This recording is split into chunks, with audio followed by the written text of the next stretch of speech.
Sizi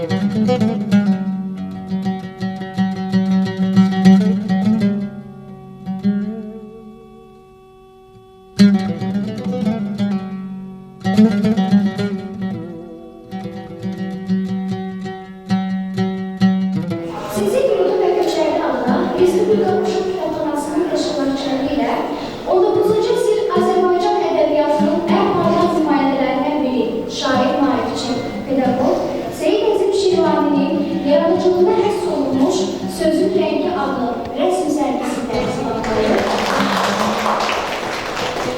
Burada nümayiş olunan rəsmlər sadəcə təsvirlər deyil, Seyid Əzim Şirvaninin yaradıcılığının uşaqların xəyal dünyasında yenidən canlanmış formasıdır. Bu rəsmlər sübut edir ki, ədəbiyyat yalnız oxunmur, həm də hiss olunur, düşünülür və yaradıcılığa çevrilir. Rəsm çəkmək, yaradıcılıqla məşğul olmaq məktəbdən kənar biraz zaman istəyir.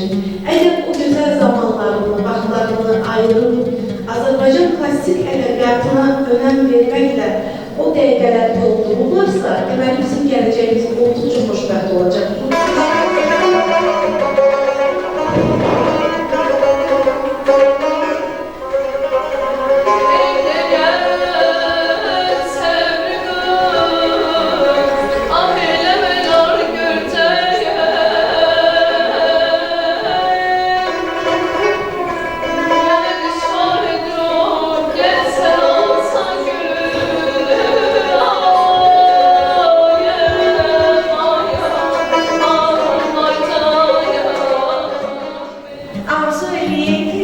Bayramlar bizim uşaqlarımızın həyatında çox tez-tez olsun və onlar öz yaradıcılıqlarını, öz əsərlərini, öz istedadlarını belə nümayiş elətdirmək üçün imkanlar əldə etsinlər.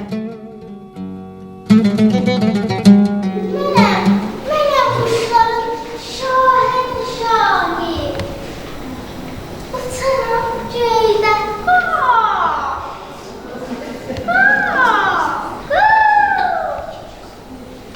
Axmaqlığında yoxdur şək. Qamətindir diraz, əqlim də gödək. De görüm, göydə tərlan tək çıxmağın varmı? Ya maral kimi qaçmağın varmı? Uşaqlarımızın, gənclərimizin məhz incəsənətlə, məhz ədəbiyyatla, çiçəklənən bir işlə məşğul olmaqları çox vacibdir. Mən buna görə çox sevindim. Rəsm çəkmək üçün onlara deyəndə, onlar sevə-sevə oxuyurlar. Həm ədəbiyyatımızı öyrənirlər, həm də öz daxili zənginliklərini rənglərə bildirirlər. Bir sərgilə mən deyərdim ki, artıq burada həm ədəbiyyat var, həm incəsənət, digər qollara rəsm var, musiqi var. Əslində bu rəsmin elə bir izi ilə bizim ədəbiyyatımızı təqdim etməkdir, incəsənətimizi təqdim etməkdir, yazıçılarımızı, Seyid Əzim Şirvaninin timsalında bizim digər klassiklərimizi uşaqlara təqdim etməkdir.